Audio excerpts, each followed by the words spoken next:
Destacar que Juan é catedrático de Antropoloxía Social na Universidade da Coruña, que ten traballo de campo na Galiza, no Bierzo, na Bélxica, nos Estados Unidos da América. Ten publicado máis de 15 libros de antropoloxía e decenas de artigos en varios idiomas, algúns dos quais vocês já coñecen e algúns dos quais están na nosa biblioteca. Desde o meu punto de vista, os seus traballos, os quais ten dedicado moito tempo, centran-se sobre tres cuestións antropolóxicas moi importantes.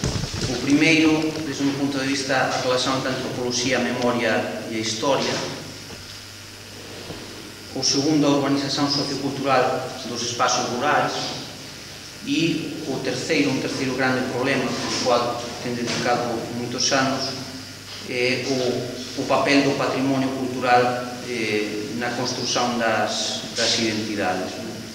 Bom, destacar tamén que é responsável polo polo ou já foi responsável polo polo da Universidade da Coruña no Ferrol, que é académico da Real Academia das Ciencias Morais e Políticas, director do Instituto de Investigación en Antropoloxía Aplicada, e na actualidade realiza traballo de campo sobre a antropoloxía norteamericana, tema sobre o cual é un grande coñecedor. Como vocês vão perceber daqui a un bocado, destacar já só desde un punto de vista máis de relación persoal, que diría de Xosé Antonio algo que já dixo moitas persoas, que é un xoven antropólogo de espírito inconformista e que, como ele gosta de dizer, da antropoloxía é capaz de ver desde o outro lado da cara do espelho. E hoxe vai nos falar, ainda que sobre unha cuestión que a nós, desde a licenciatura de antropoloxía, nos interesa particularmente, como é a antropoloxía como visión crítica da cultura. Muito obrigado pela tua presença. Bueno, tengo que agradecer muchísimo, en primer lugar, a mi antiguo alumno por su invitación tan cariñosa como siempre, por su presentación, y tengo que agradeceros a vosotros muchísimo el que después de que me equivoqué de cabecera, me multaron por el camino la policía y, en fin, llegué tarde, pues hayáis tenido el enorme mérito de venir aquí. Y vamos, siempre que he venido aquí estoy muy a gusto, hoy estoy más a gusto todavía porque habéis tenido la generosidad de venir. No voy a cansaros, porque si no me parece que a estas horas podríais tener un poco de sueño. Siento que además no sepa falar portugués, pero en fin, son limitaciones de la Torre de Babel. No es normal que por lo menos estamos dentro de una comunidad de lenguas latinas en que podemos entendernos haciendo un poco de esfuerzo. Os pido que lo hagáis y os agradezco todo lo que entiendo que la antropología tiene una misión importante, puede tener una misión importante en la vida actual y en nuestra cultura. Por lo menos los que llevamos muchos años trabajando en ella, parece que sentimos que es así. Tiene su poquito de misticismo el ser antropólogo, pero me parece que un poco de misticismo hace falta para arremecer y trabajar en la vida. Siempre me ha sorprendido mucho pues ver antropólogos, a veces yo recuerdo profesores, compañeros de más de 70 años que te hablaban con ilusión de lo que estaban empezando a hacer en su trabajo de campo, después de llevar toda su vida trabajando. Y a pesar de que diríamos que en principio la antropología no es una carrera que veas que tenga ahí una utilidad práctica inmediata, me llama mucho la atención cómo en la mayoría de las grandes universidades del mundo, hasta otras más pequeñitas, más difuminadas, Siempre, todos los años, hay gente que le entusiasma la antropología y que quiere hacer antropología. No cabe duda que tiene un atractivo, ¿no? Tiene su misterio, o tiene su duende, la antropología. Podríamos decirlo en muchos aspectos. Para empezar, uno importante, sin duda, es el que nos permite contemplar la enorme variedad de la vida cultural en la humanidad. El resultado de la capacidad creativa de los seres humanos. Y nos permite comprender cómo el hombre es capaz de afrontar sus perplejidades esenciales. Ese panorama, ese paisaje gigantesco y esa profundidad humana ya de por sí siempre encandila, siempre atrae.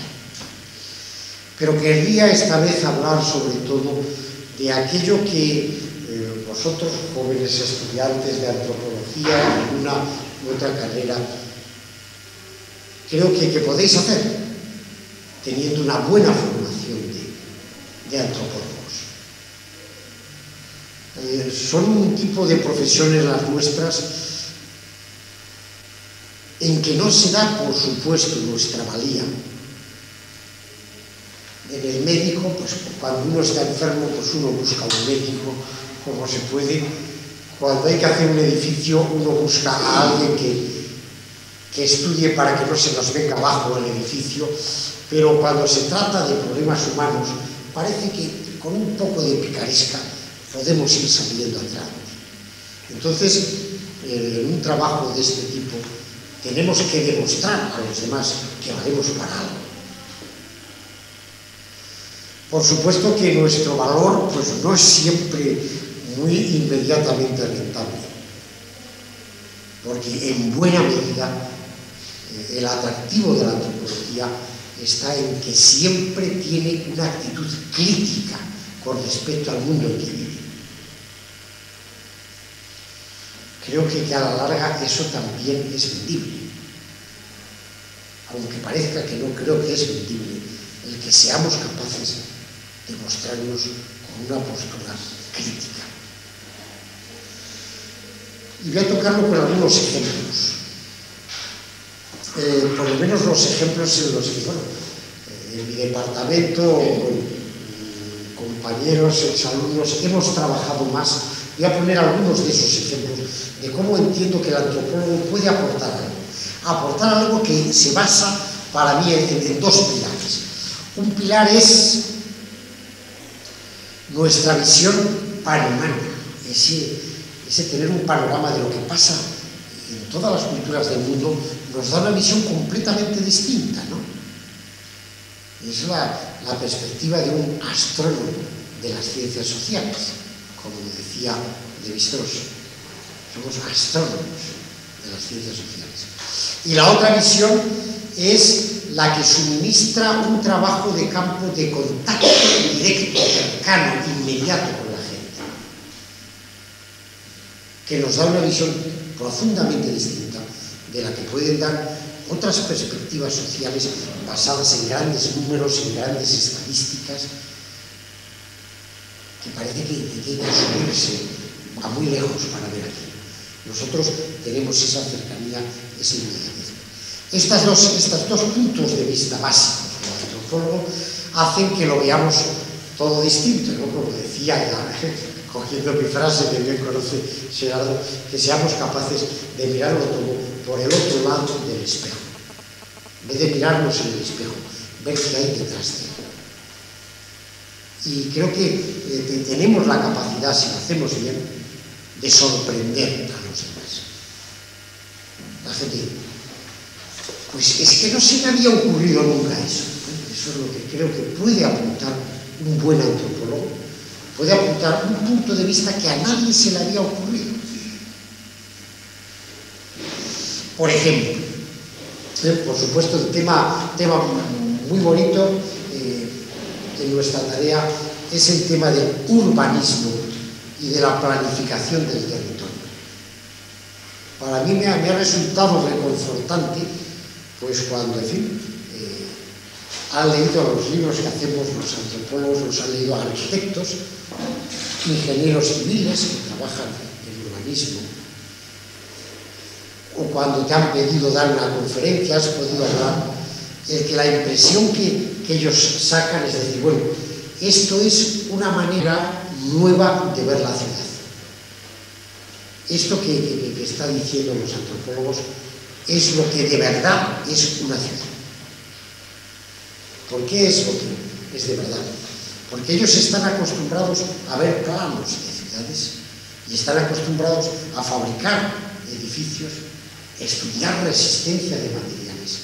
Y piensan que una ciudad son edificios con calles y con plazas representables en un plano. Yo, en cambio, creo que la ciudad es la gente. La ciudad es la gente. Es gente que habita un determinado territorio, que ha transformado y sigue transformando el territorio. Y es gente que acaba creando por su manera de vivir, su manera de mover el cuerpo, mover sus cuerpos por el espacio, acaba creando una arquitectura moral y simbólica. Y eso es lo que creo que todo el mundo acaba entendiendo, que es de verdad una ciudad. Eso no se saca en fotos, ni se pintan planos, ni se soluciona con la existencia de materiales, aunque también sean instrumentos necesarios. El hacer una ciudad es una tarea moral y simbólica. Y yo creo que en eso tenemos un papel importante, significativo. A veces he tenido oportunidad de hablar con arquitectos municipales de una pequeña ciudad. Recuerdo una arquitecta, una buena profesional, que llevaba 9 años llevando el servicio de urbanismo de esa pequeña ciudad. Llegué a visitarla y enseguida empecé a preguntar a la gente que trabajaba al lado de su despacho cómo veían ellos la ciudad. La gente empezó a responder, la arquitecta se entusiasmó y nos pasamos varias horas hablando sobre cómo la gente veía la ciudad. Y al acabar me dijo, ha sido para mí una novedad, porque en 9 años que llevo aquí trabajando, nunca se me había ocurrido preguntar cómo veía la gente la ciudad. Es lo primero que hubiese hecho un antropólogo, ¿no? Pero a un arquitecto, una buena arquitecta, después de 9 años, no se le había ocurrido preguntar cómo veía la ciudad, ni siquiera a la gente que trabajaba con ella en la oficina. Lo importante eran los planos, eran los costos del terreno, eran las normas jurídicas y cómo eso se materializaba. Pero cómo se entendía la ciudad, cómo se vivía la ciudad, no se le había ocurrido preguntar.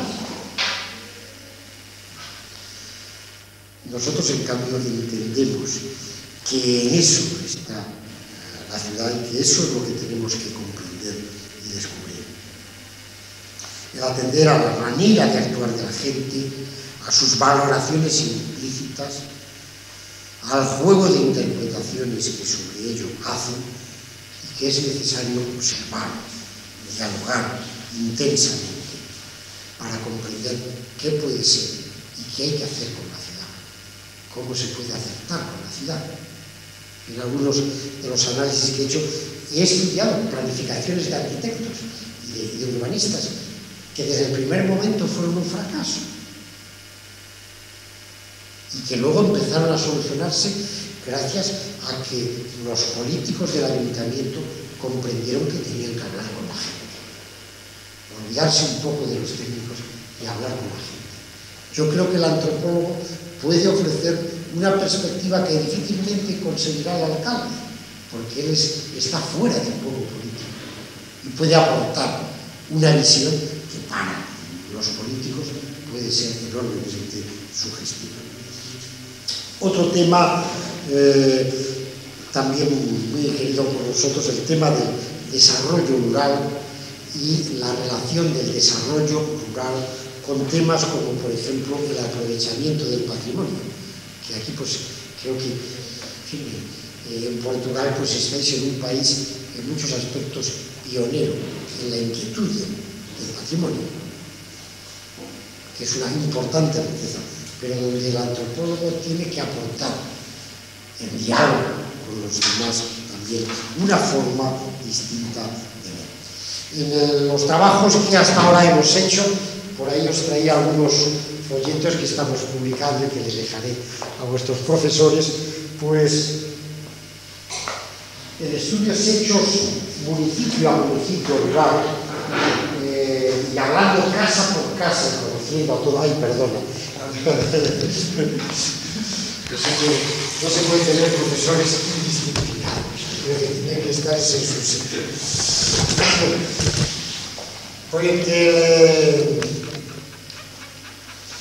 Entonces, a la hora de estudiar el mundo rural, creo que nosotros aportamos precisamente la visión contraria a la que suelen plantear pues, los economistas. Cuando he ido a sacar datos en las instituciones oficiales españolas, a veces los datos más pequeños eran a nivel de toda una provincia, ¿no? Digamos, de un departamento. Y yo decía, bueno, no es demasiado grande. Bueno, hemos dividido alguna vez en 2 o 3 zonas. Bueno, cuando ellos dividen mucho, mucho, todavía nosotros estamos muy lejos, porque nosotros vamos hablando con la gente.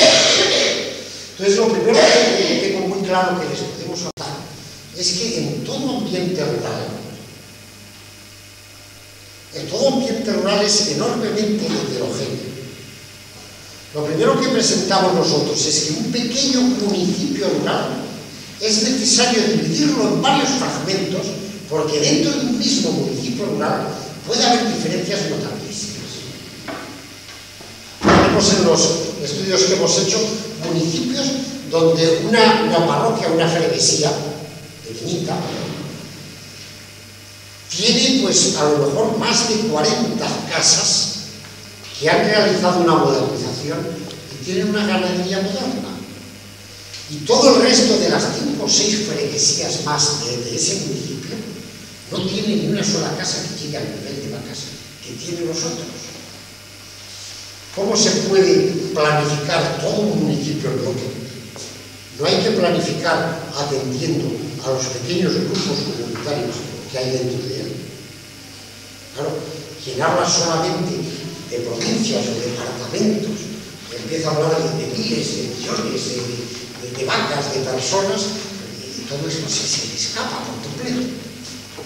Pero en el momento en que me pones la lupa del antropólogo, y dices, pero si es enormemente distinto, las posibilidades que ves son muy diferentes.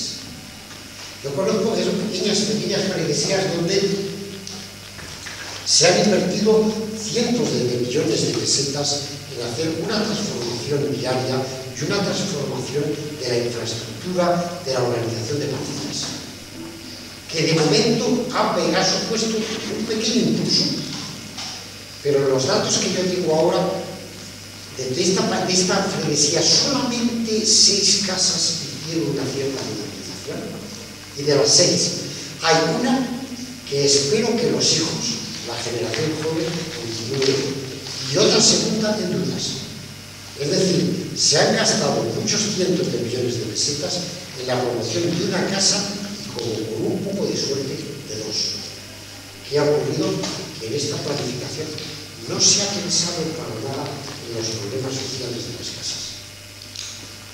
Todo lo que intentamos en estos libros que hemos ido casa a casa, viendo las posibilidades económicas de la casa, viendo la relación de los padres con los hijos, viendo si había quien quería quedarse en la zona rural o no quería quedarse, qué expectativas podía tener de cara al futuro. Y entonces hemos hecho un cuadro diciendo, pues en esta freguesía es posible que dentro de 15 años todavía un 20% de las casas sean, en esta menos, en esta más. Entonces tienes una perspectiva de lo que puedes hacer. Y esto se puede hacer con bastante aproximación. No somos profetas y, por desgracia, en la ciencia social siempre el futuro no se sabe, pero hay muchas cosas que tienes claras. Solo con esta casa se acabó, nadie va a seguir, esta tampoco, esta hay bastantes posibilidades, sacas una expectativa y entonces ves si vale la pena gastar muchos cientos de millones de pesetas y en cambio que hay que gastar las aquí, y aquí hay que hacer otra cosa distinta. Pero esto a nadie se le ha ocurrido hacerlo. Cuando hablas con técnicos que saben y se lo explican, tienes toda la razón. Y además te dicen algo que siempre me ha llamado la atención. Lo que me extraña mucho es que siendo un científico social sepas tanto acerca del cáncer maligno. Que siendo un científico social sepas tanto. Es decir, están muy acostumbrados a que no suelen saber nada, pasan encuestas. Cuando ven a alguien que conoce, eso es lo que hay que hacer. Ahora estás tocando el problema. Hay que decir eso. Hay que llegar a explicar que sin atender a este punto del método, que se están haciendo muchos disparates y despilfarrando el dinero tontamente, y que nosotros, con una actitud crítica, que lo que pone el centro en el ser humano, que pone el centro en la vida social, en los problemas sociales y humanos y culturales de la gente, podemos enseñarles algo a ellos, que puede hacer que eso sea útil, si es que quieren que sea útil. Ya, no sé si los políticos llegan siempre a ello o no, pero por lo menos hay que echarles en cara o hay que preguntarles de que no se quede todo, de que eso sea útil para algo. Creo que entonces todo el tema de desarrollo rural es un tema en el que podemos ser muy buenos especialistas, o en el que podemos ser unos especialistas. Este tipo de análisis se puede hacer indispensable. En mi contacto con políticos en Galicia, pues, ha habido de todo, pero ha habido algunos de los muy sensatos, muy prácticos, muy pragmáticos, que han dicho, mira, es que si trabajamos en esta línea se puede cambiar completamente la política rural y es lo que hay que hacer. Por desgracia, no salió elegido en las siguientes elecciones. Pero en fin, ya eso es el mundo de la política. Pero él lo tenía claro. ¿A quién podemos hacer que tenga claro que hay que entender desde dentro los problemas de la humanidad? Todo esto tiene su conexión, que tenéis vosotros muy clara, y donde pues, estáis trabajando en proyectos algunos, por lo que me habéis dicho, muy interesantes. Tiene su conexión muy fuerte con el tema del patrimonio. Y yo creo que también en lo que es el patrimonio rural tenemos mucho, a detener demasiado, pero creo que en gran medida en el mundo del patrimonio se está dando lo que podríamos llamar un giro etnográfico. Es decir, la preocupación no se centra solo en lo que es las bellas artes, las artes maravillosas, no se centra solo en lo suntuario, no se centra solo en los aspectos más espectaculares, sino que está viendo un cariño especial por aquello que es la vida sencilla de las gentes, aquello que se acerca con la vida cotidiana y que nos permite a los familiares disfrutar paseando por el campo, viendo cómo se cuida el ganado, atendiendo y conociendo toda una serie de formas que resultan muy evocativas, poéticas y humanizadoras para mucha gente.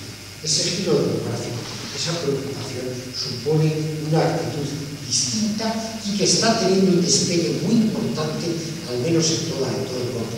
En los últimos años, en Centro Europa, el tipo de empresa que creció en población más rápidamente fue la del turismo rural. Un impresionante despegue. Bueno, ahí hay algo. Es la gente que en vez de irse, pues voy a la playa, y luego en la playa que hay, bueno, pues hay el bingo, hay discotecas, y luego tal, pues piensa que a lo mejor eso lo puede hacer con la familia, yéndose a una zona rural y disfrutando de otro tipo de ambiente, con una calidad humana y cultural probablemente mucho más alta.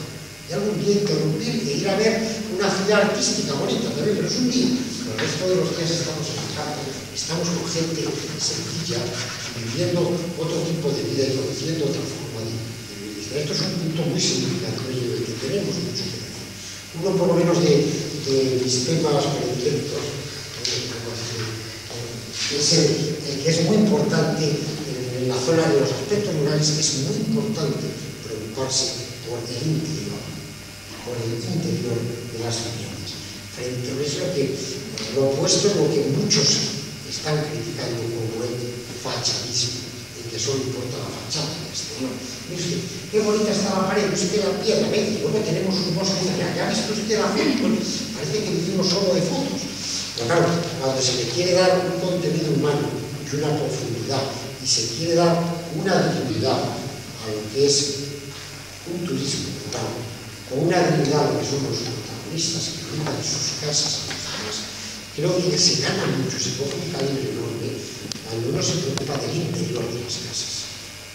Es algo que siempre me ha fascinado. No sé en Portugal si tendréis algunos elementos parecidos a los que he estudiado yo en Galicia. Seguro que muchos serán parecidos, habrá sus variantes, pero bueno, para muchos son parecidos en todo Europa. Estos días leyendo unas descripciones etnográficas sobre el norte de Escandinavia y me sorprendía muchísimo lo parecido que era el norte de España, el norte de Portugal, el norte de Escandinavia. Es decir, tenemos mucho con su juego de variantes.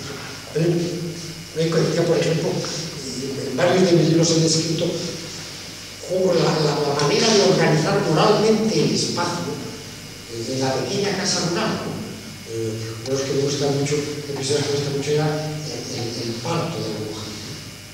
La mujer, pues, por muchas reacciones que he visto, a la hora de dar a luz, iba a la corte de las vacas, y allí pues se separaban las vacas, se ponía paja en el suelo, y la mujer agarrada a las cordellas de las vacas, daba luz.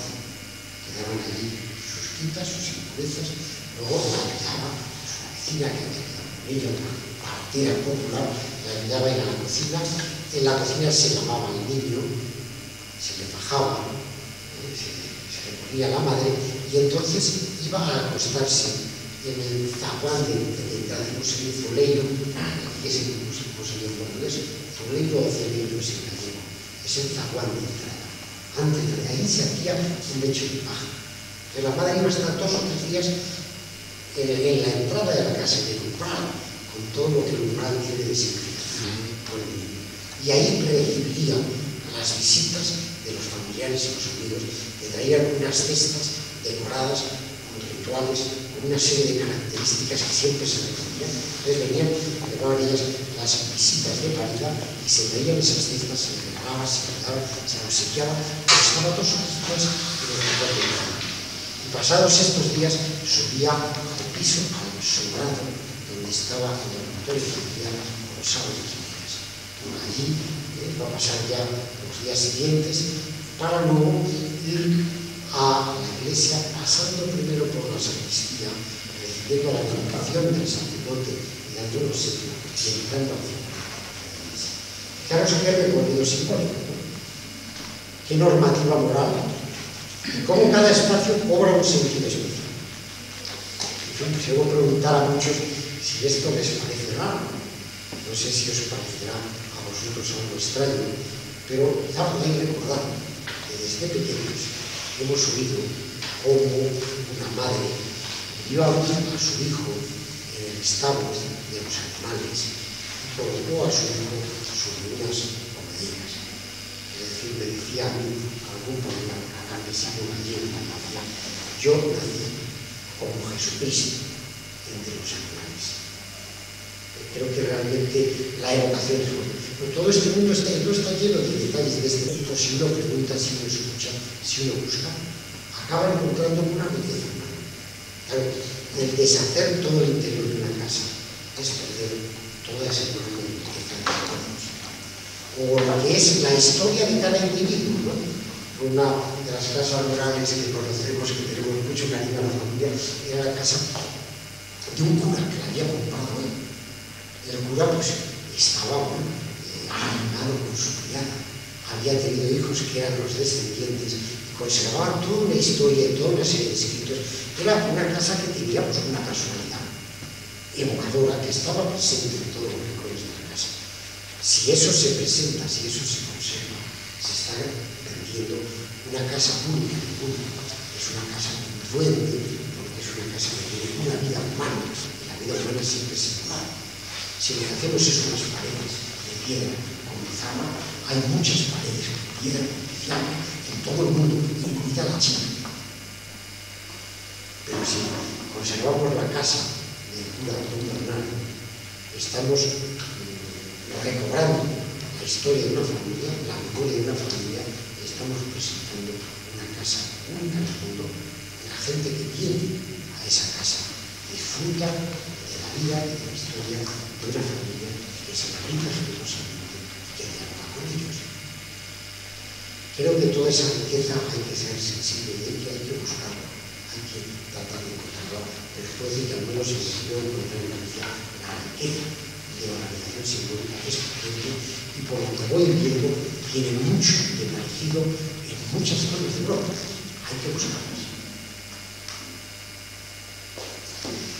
Bien, tenemos ahí el tema del patrimonio rural, del desarrollo rural.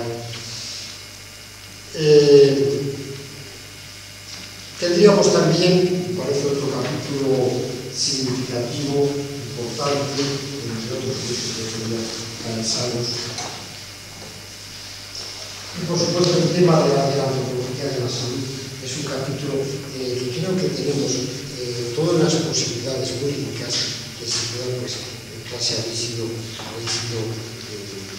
escuchando y que por lo menos yo las veces que he tenido oportunidades de dar másteres a profesionales de la salud, cuando les he hablado de cómo entendía la enfermedad, mucha gente, de las distintas formas de entender la enfermedad y la salud de la gente, pues siempre los que estaban más en contacto con los pacientes, no solo rurales, sino de muchos barrios urbanos, me decían, mira, has dado el clavo porque es mi problema de todos los días. El cómo la gente entiende al médico, cómo la gente entiende la enfermedad, cómo la gente entiende que se puede curar, lo que entiende que es la salud. Y si no entiendes eso, difícilmente conectas para muchas cosas. Simplemente impartes medicinas cuando la gente, todo buen médico, todo es buen especialista en ciencias de la salud, sabe que la medicina pues es una relación, una curación, la salud supone una importantísima base de la acción social. Otro capítulo que hemos tocado y que se ha puesto muy de moda es el tema de la cultura de la empresa, del mundo industrial. Se ha puesto de moda el término cultura de la empresa. Yo creo que casi siempre se entiende de una forma muy distinta a como la entendemos los antropólogos. De ordinario se entiende que cultura de la empresa es lo que los directivos de la empresa quieren meter a todo el mundo. ¿Cómo tiene que ser la empresa? No sé, pues el ideal de un buen trabajador de esta empresa tiene que ser así. Pero la gente pues, no es así o no encaja. Para nosotros la cultura es algo evidentemente heterogéneo, conflictivo, en el diálogo, en la estrategia, donde cada uno tiene formas de ver, de sentir, de simbolizar, y donde todo eso se mezcla y se junta y se discute y muchas veces crea una identidad colectiva fuerte. Las tesis doctorales que estoy diciendo ahora sobre Ferrol, que es una ciudad industrial, pues me ha llamado mucho la atención empresas de construcciones de barcos muy potentes, con más de 5.000 obreros, como la Bazán. Es una muy larga historia desde el siglo XVIII, desde las épocas coloniales. Bueno, pero es una empresa donde la problemática social ha sido muy fuerte, donde en los tiempos de la dictadura de Franco los sindicatos luchaban, donde hubo muertos, donde la gente guardaba los odios, que criticaba, discutía. Y sin embargo, es impresionante esta alumna griega que está haciendo el trabajo de campo, está entusiasmada porque todo el mundo quiere hablar con ella.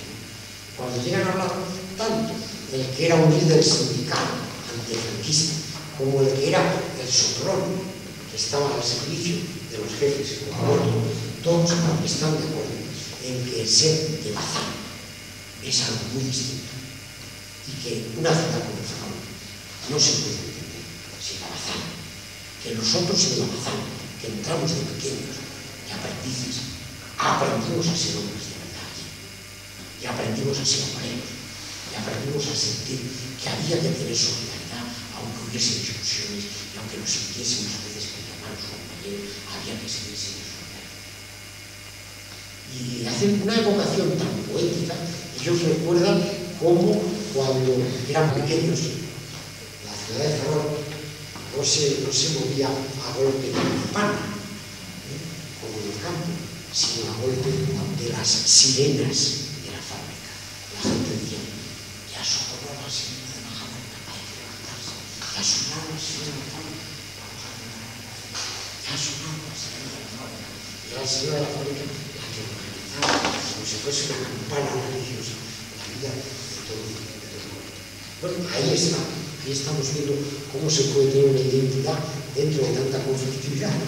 Cómo es posible que una institución, hasta dónde puede llegar la conflictividad para que a pesar de todo una institución, un grupo, una corporación se sientan unidos, crean que tienen una identidad propia. ¿Qué papel juega en la vida de la fábrica esa identidad propia? ¿Qué se puede sacar de ahí para humanizar el trabajo de una fábrica y para humanizar las relaciones humanas? Para conseguir, incluso con esa humanización, una posibilidad de rentabilidad que no esté apoyado en el despotismo del si mira, si usted lo quiere, a usted le expulsamos, a usted le echamos fuera, y a este que tal le pagamos más. O sea, el esquema institucional de la empresa cada vez más es a base de un sistema de castigos o de amenaza o de peligro, de miedo ante la expulsión, y por otra parte de premios selectivos a un grupo de personas para que hagan trabajar a los demás. Y casi estamos quedando reducido a eso cuando otras veces ha sido más, ¿no? ¿Qué posibilidades hay de humanizar una fábrica a partir del sentido de participativo y corporativo de los miembros de la empresa? Hay posibilidades de hacer que eso funcione como un resorte, que sea capaz de humanizar. Algunos casos conocen. Ahí hay un papel de preocupación por la cultura empresarial desde el punto de vista de la económica, que puede compensar, colaborar a que algo tan deshumanizable como es la empresa, más la gran empresa, puede en cambio esperar por seguir, al menos en ciertos casos, unas cuotas de humanización y de recuperación del sentido de solidaridad humana. El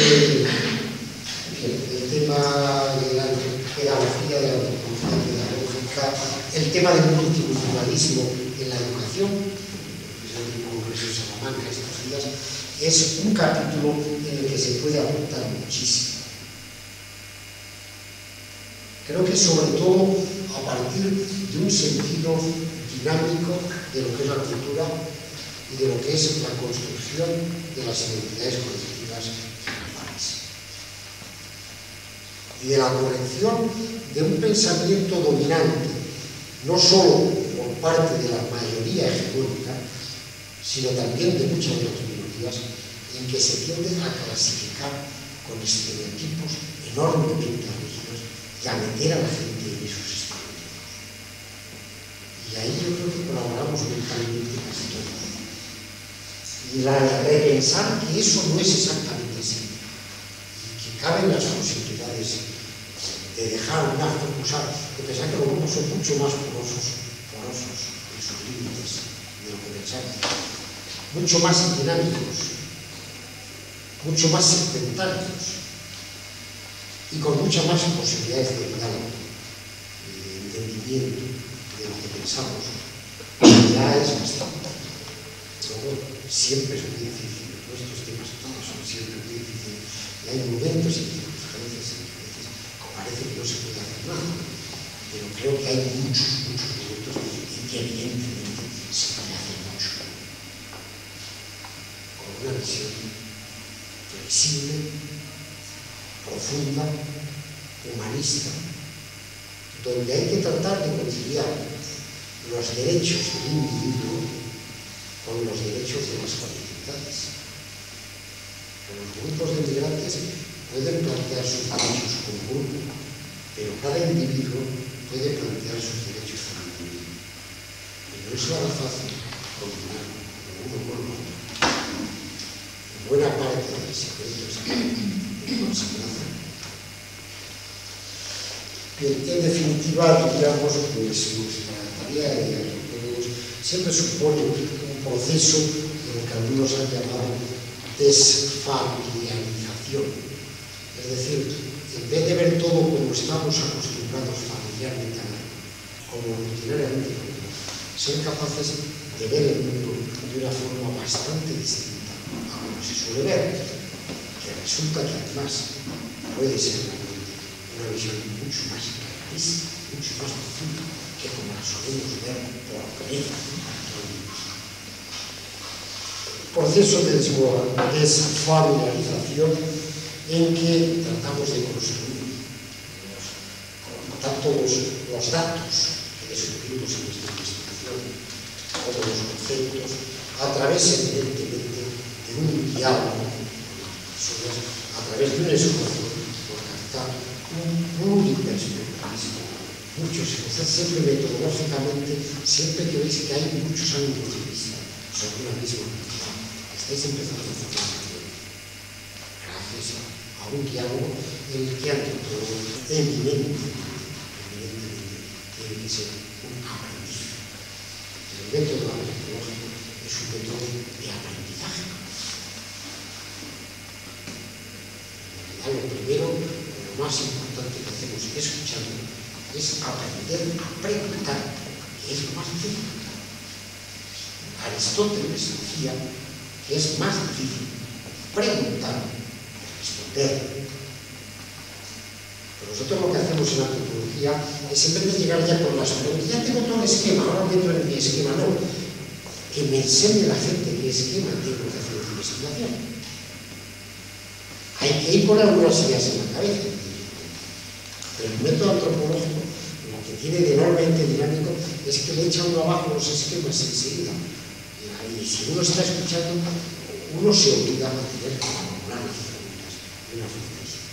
Entonces, el aprender a preguntar que supone esa base que supone esa relación evidentemente humanista, esa capacidad para ver las cosas desde un ángulo completamente nuevo, distinto, de lo que supone la antropología como crítica cultural y como servicio a la vida social. Y nada más importante es la distancia de esa cosa, no sé qué se queréis a un organismo comunitario, con mucho gusto hacemos. Ya me dicen nuestros profesores que sois en pura ambiente de ilusión y de corazón. Eso me parece que es bueno. Vamos a ver la segunda vez.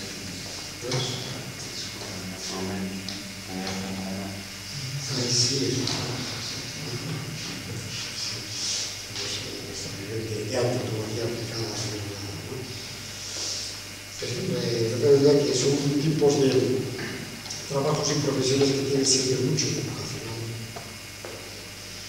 Entonces, siempre esa base de entusiasmo, de agudeza y de espíritu crítico, pues es difícil sacar adelante las cosas.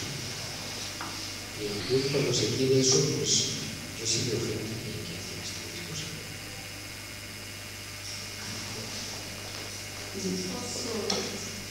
Posso pôr aí uma questão? Bom, eu quando passou por ali, comecei a ter uma dificuldade em perceber algumas coisas que não estava a ver, mas há aí uma questão, há várias questões, mas uma que eu acho interessante é a questão que falou sobre a empresa. Sobre a empresa, como num contexto de trabalho, à partida desumanizante, porque as pessoas estão ali para produzir, para trabalhar, alguém faz com que elas trabalhem, as coisas estão organizadas, elas são um pouco uma engrenagem numa máquina maior, é uma pecinha na máquina. Como é que o trabalho do antropólogo numa empresa, foi o que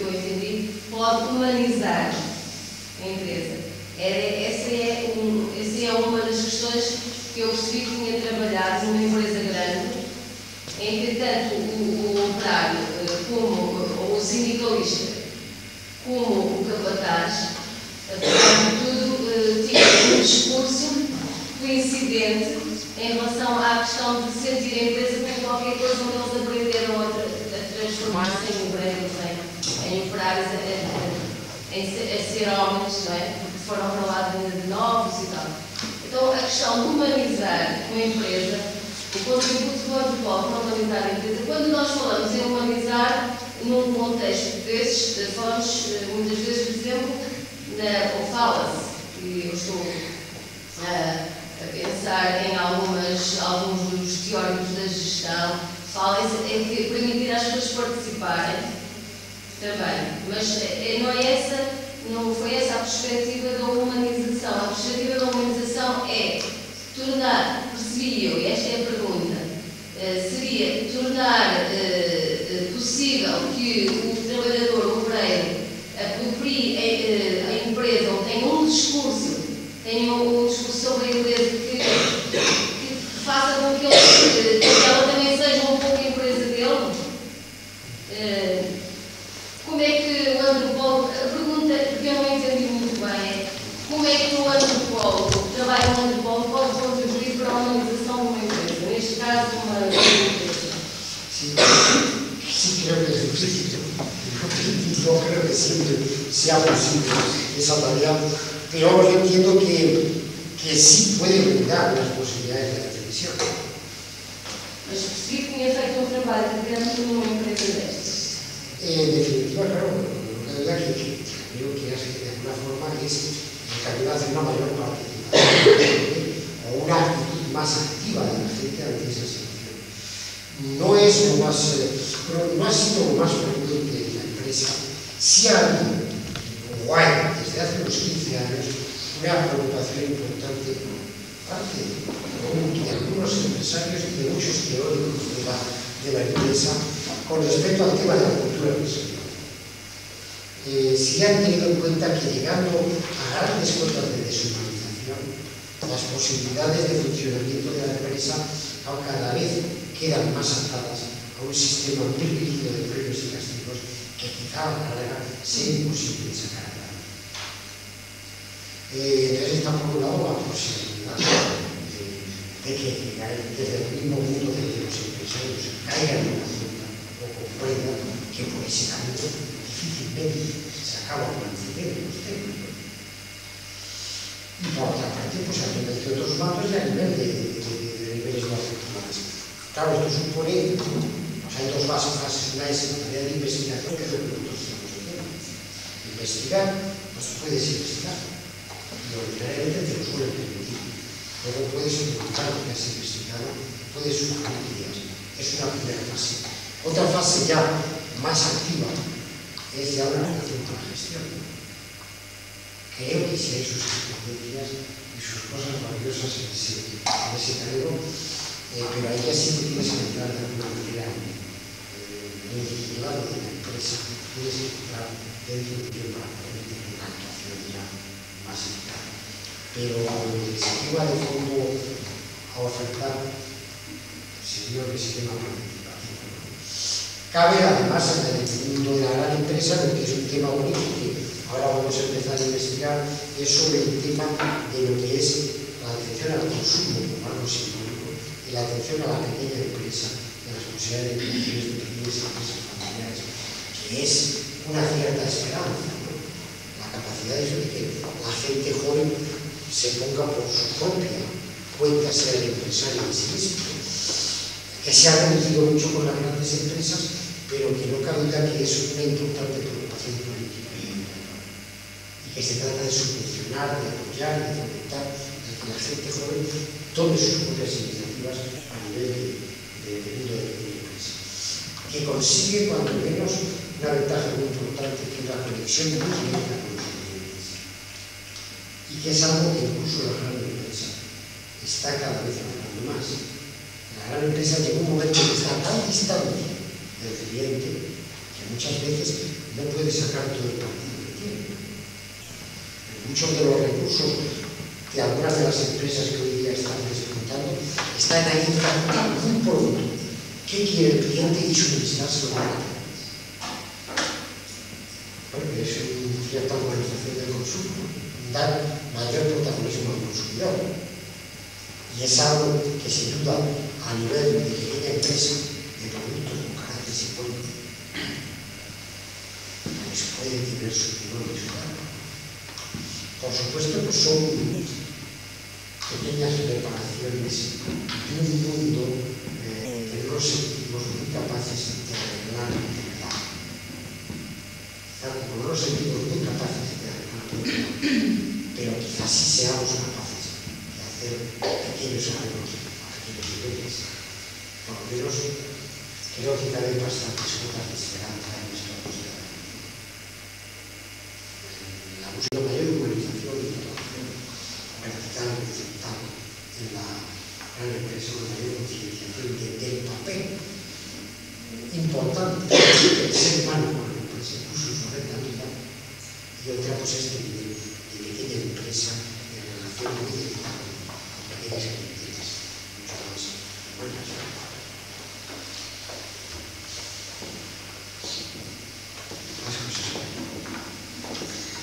Só uma pequena nota em relação ao que disse, que achei muito interessante e muito válido, em relação à importância que deve ter os pequenos grupos locais, digamos, a observação dos pequenos grupos locais. Eu pessoalmente acho que em Espanha estão muito mais, digamos, desenvolvidos, sobretudo no capítulo da normativa jurídica de proteção dos bens culturais populares, nomeadamente na Galiza, do que em Portugal, possivelmente em virtude digamos assim, da forte autonomia também que existe nas diferentes regiões de Espanha. E em Portugal nós não temos isso, quer dizer, não temos leis locais, regra geral, que defendam o nosso património. Não é? Temos o IPAR, o Instituto do Património Arquitetónico e Arqueológico, que toma conta dos grandes monumentos, dos castelos e dos palácios, etc. Mas não há nenhum organismo, nem há leis específicas de proteção do nosso património local, nem há, muitas vezes, o conhecimento da existência desse património. Não há inventários feitos, etc. Ao contrário do que existe na Galiza, existem inventários de canastros, de ófios, é? De cruzeiros, de petros de ânimas, por aí fora. Não é? Pronto, acho que nesse aspecto, apesar de haver alguma opinião, talvez entre os académicos, da importância da valorização desse importantíssimo património que nós temos e que se diz respeito também aos antropólogos que gostarem sobre esse tema, acho que, de facto, em Espanha, nomeadamente naquilo que eu conheço na Galiza, há algumas décadas, não é, normas legais de proteção que nós ainda não temos. Quer dizer, apesar de termos também a possibilidade de, localmente e até individualmente, cada um poder propor classificações de construções populares, etc., isso não é prática comum em Portugal. Bueno, no tengo nada claro, ¿no?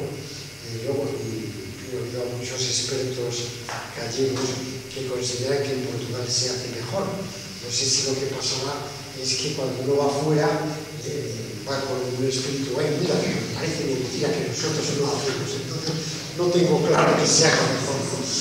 Creo que todas las personas inquietas por estos temas se suelen quejar mucho, en parte con razón, y otras veces quizá puede darse una especie también de integrismo patrimonial, que sería una exageración, porque evidentemente hay que mantener un equilibrio con otros muchos temas y no pensar que el único es el patrimonio. Lo que pasa es que no cabe duda que caben muchas formas inteligentes de armonizar las exigencias del patrimonio con otras muchas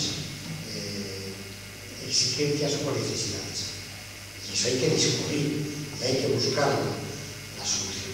Pero vamos, yo creo que hay, por los en Galicia, pues hay quejas muy fuertes en contra de lo que se está haciendo, con lo que es lo mismo el tema de ordenación del territorio, que ahora acaba de salir pues, una ley, pero no hay una planificación seria de ordenación del territorio, que indudablemente es uno de los temas más importantes de cara a muchas de las posibilidades no hay una ley seria. Possivelmente é o que acontece em Portugal. As leis já contemplam proteção, etc., já há leis suficientes, mas depois, na realidade, não são eficazes. Claro. En fin, es un tema de los más significativos de la cultura actual. Es una inquietud por la historia y por la conservación de la herencia que de esta forma quizá no ha existido en otras épocas. Es uno de los aspectos más novedosos de la cultura contemporánea. Y no cabe duda que es uno de los elementos que puede contribuir a hacer una vida más humana, más humanizada, o a contrarrestar tantos elementos deshumanizadores que tenemos en la cultura. Entonces creo que es una obligación, es un papel muy importante, no es nada superficial, sino es algo muy fundamental en las posibilidades de tener una vida mejor.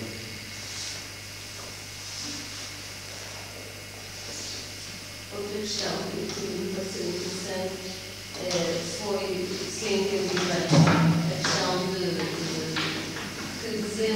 do investimento que se faz para o desenvolvimento, que muitas vezes se faz não tendo em conta as expectativas das pessoas. Por exemplo, colocou em relação aos pequenos grupos, pequenas aldeias, com centros cívicos e em estradas, isso, mas as pessoas que elas querem não é, por exemplo, ficar na aldeia, querem outra coisa qualquer. E por isso, a perspectiva, quando disse que tinha um alcalde, um presidente da Câmara, que disse é assim que vamos trabalhar, e depois não foi eleito.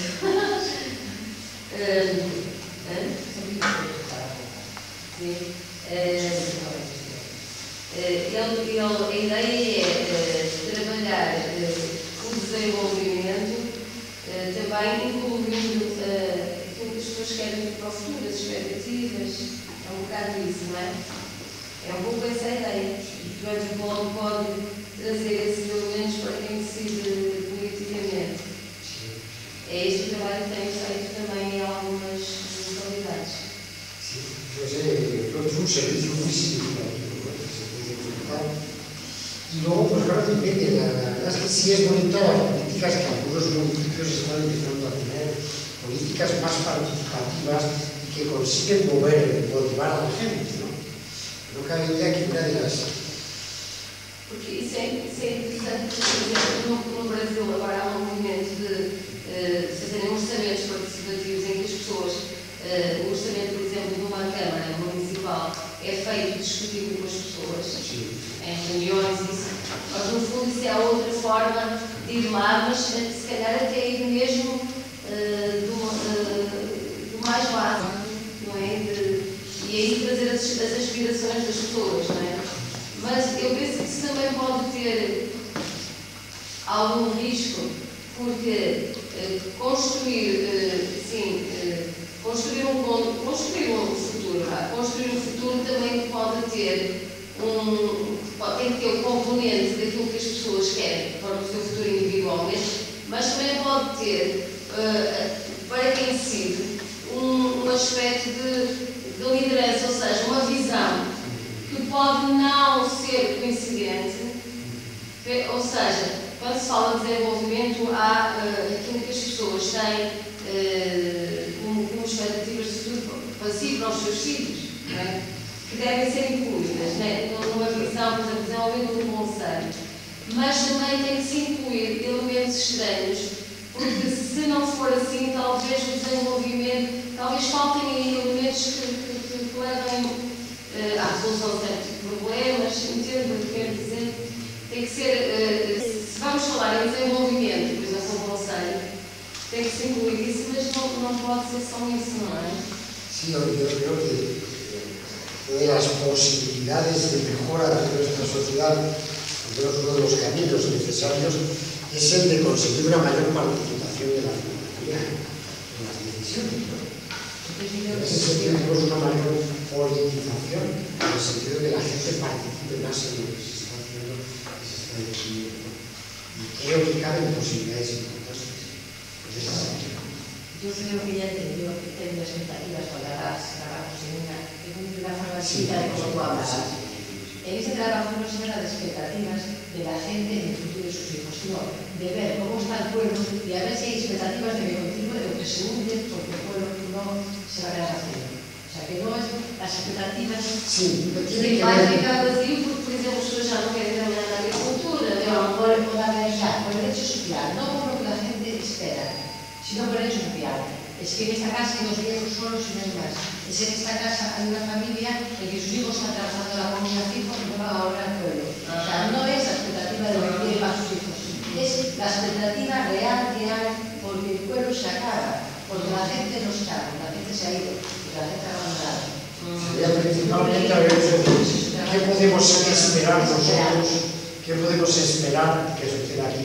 Pues no hay más que 2 viejecitos y que los hijos han marchado. Aquí no, aquí hay un hijo que parece que le interesa este tipo de cosas. Tiene que ver, por supuesto, también con las expectativas que se tienen. En la medida en que la gente, el gran problema en definitiva del campo es social, ¿no? En la medida en que tienes que conseguir que a la gente quiera quedarse o le interese quedarse, que vea posibilidades, pero además de verlas, las acepta. Y es muy difícil porque realmente las cotas de menosprecio que el labrador sigue teniendo son muy altas. Y aunque sea por tema de prestigio, yo conozco bastantes casos de gente que podía vivir muy bien en la casa de sus padres y se marcha a vivir muy mal a una ciudad. Porque estando en la ciudad se considera que tiene más categoría. O sea, el tema del prestigio, ¿no? Se habla de la eterna decadencia del campo, esa imagen de que siempre está en decadencia, de que siempre se va acabando, de que todo el mundo se marcha, pero esa imagen la hay desde hace mucho tiempo. Es verdad que va disminuyendo la ruralidad y en cualquier caso lo que es verdad es que siempre hay esa actitud de menosprecio, de olvido, de relación de lo agrario, es muy fuerte. Y claro, eso es que la gente aquí no tiene salidas.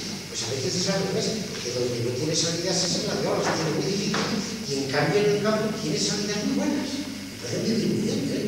Actualmente en Galicia hay gente que vive franca del campo. Es una maravilla, ¿no? Hay a veces estudiantes norteamericanos para que conviviesen en casas. Claro, me llega una vez un chico de Boston diciendo, pero aquí decían que esto estaba más subdesarrollado. Resulta que me has puesto en una casa donde tienen 6 cuartos de baño. Yo en Boston no tengo eso. Bueno,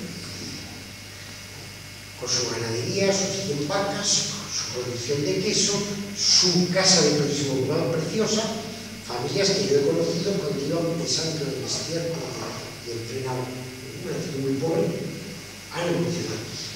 ¿Quién quiere quedarse de sus hijos ahí por eso?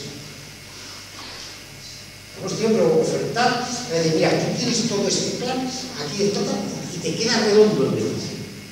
Y a veces el hijo o la hija no quiere quedarse. Siento mucho, pero yo en el aldeo y con las vacas no me quedo, me marcho. Entonces el tema del prestigio es importantísimo. Muchas veces los hombres no actuamos simplemente por nuestras necesidades ni por nuestras conveniencias nacionales, sino por otras muchas cosas, ¿no? A mí me impresiona mucho el constatar que la mayoría de los emigrantes que vienen, por ejemplo, ahora todo lo que está pasando en el estrecho de Gibraltar, desde el Magreb, desde zonas subsaharianas hacia España, ordinariamente, pues estos no son los más pobres no pueden emigrar, porque cruzar el estrecho en una patera, pues supone, ¿cuántos son? Unos 1.500 euros. Ahora, 1.500 euros son los sueldos de muchos meses en el Magreb y no digamos en zonas subsaharianas. Los que pasan las pateras tienen un cierto capital, no son los más pobres, son los que tienen dinero y van buscando una ambición. El hombre juega y se mueve a partir de ambición y de prestigio. Y el gran problema uno de los grandes problemas pues el desprestigio. Cuando hay gente que vive mejor que costa.